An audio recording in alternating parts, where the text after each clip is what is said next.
Have you ever walked into a room and felt a shift in the atmosphere, an undercurrent of calm so powerful it almost pulls you toward one person?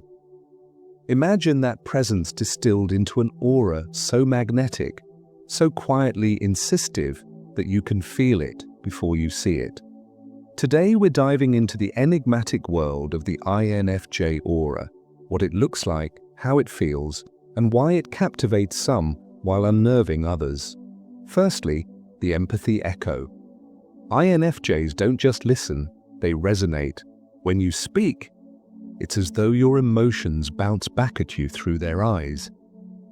You'll catch yourself thinking, how do they know? They mirror your joy, your anxiety, even the half-buried guilt you thought you'd hidden. This is not cold observation, but deep emotional osmosis. Anecdote time: picture telling an INFJ about a childhood disappointment, then watching their expression tighten in perfect harmony with every memory you relive. That uncanny echo can feel like comfort till you realize they are feeling your wounds almost as vividly as you do. It builds trust for sure, but it can also leave you exposed in ways you never expected. Secondly, calm in the storm. In the eye of a hurricane, there's a space of absolute stillness. That's the vibe around an INFJ. While deadlines crash and social dramas swirl, they remain rock steady. You'll see a boss yelling, teammates panicking, yet the INFJ simply breathes, guiding conversations back to reason with a softness that disarms. Why does this matter? Because people instinctively flock to that refuge. Their aura becomes an invitation to pause, reset, and breathe. But beware the flip side. High-energy extroverts sometimes resent this Zen presence, feeling it cools the fire of passionate debate. The INFJ's serenity is a gift, until you realize it can also mute the heat you crave. Thirdly, the warm-cold paradox. INFJs are masters of boundary setting, and sometimes that creates whiplash. One moment you're wrapped in their genuine warmth, smiles, soft encouragement, heartfelt advice. The next, they withdraw into contemplative silence, leaving you wondering what you said wrong. It isn't moodiness, it's self-preservation. They're protecting the wellspring of their empathy from running dry. So if you've ever felt ghosted by someone you thought you knew, only to see them reappear radiant days later, you've witnessed this paradox in action.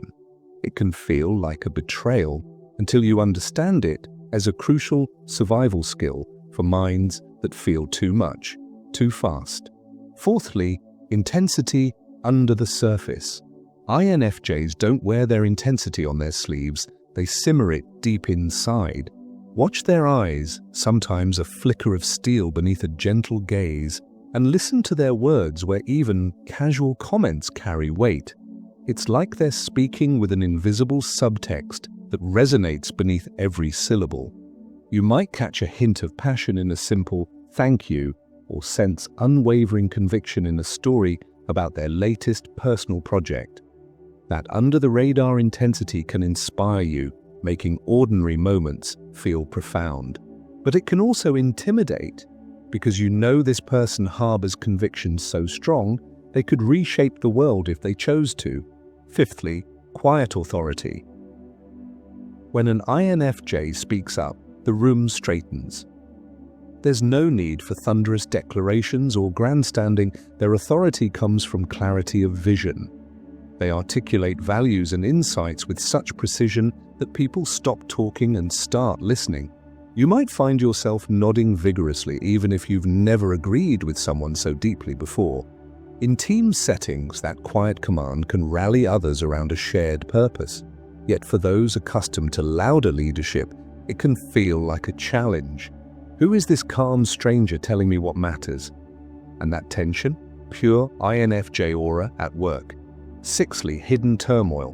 Beneath that calm surface often lies a roiling sea of emotions.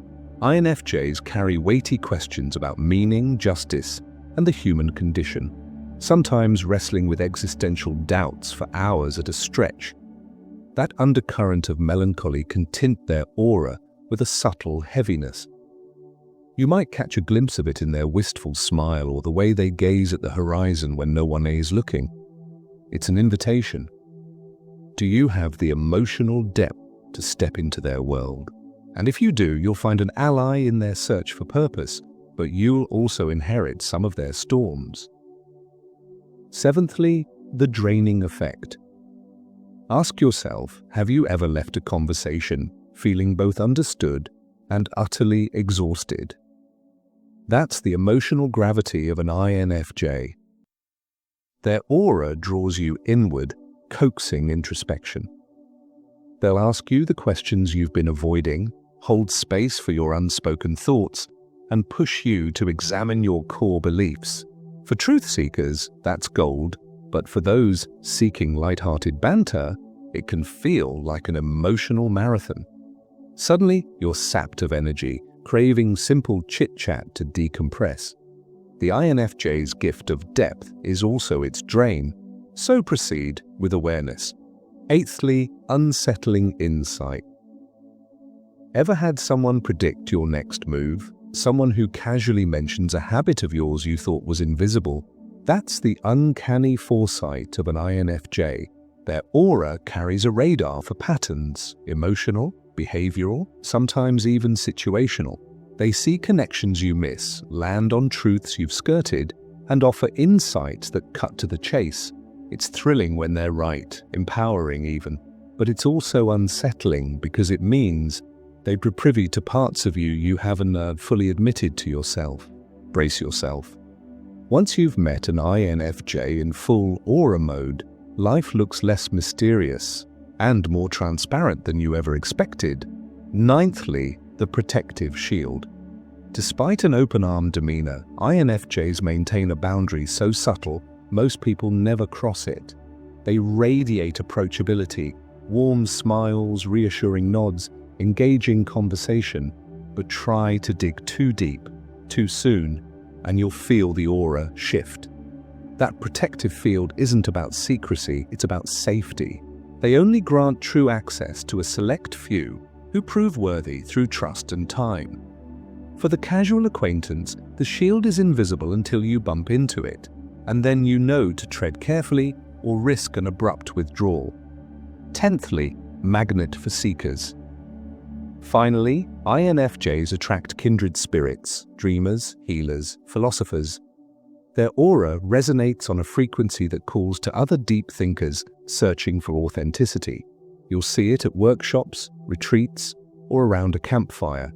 Seekers gravitating toward that calm center, looking for guidance, validation, or simply the comfort of being truly seen. But here's the kicker. That influx of spiritual tourists can overwhelm even the most resilient INFJ, leading them to occasionally question whether they were hosting a lantern festival for every wandering soul in search of light. So, what INFJ aura sign resonated with you most? Was it their uncanny empathy, that hidden intensity, or the way they can both draw you in and guard their hearts? Share your experience in the comments. Hit like if you've ever felt an INFJ's magnetic pull, and subscribe for more deep dives into the mysteries of personality.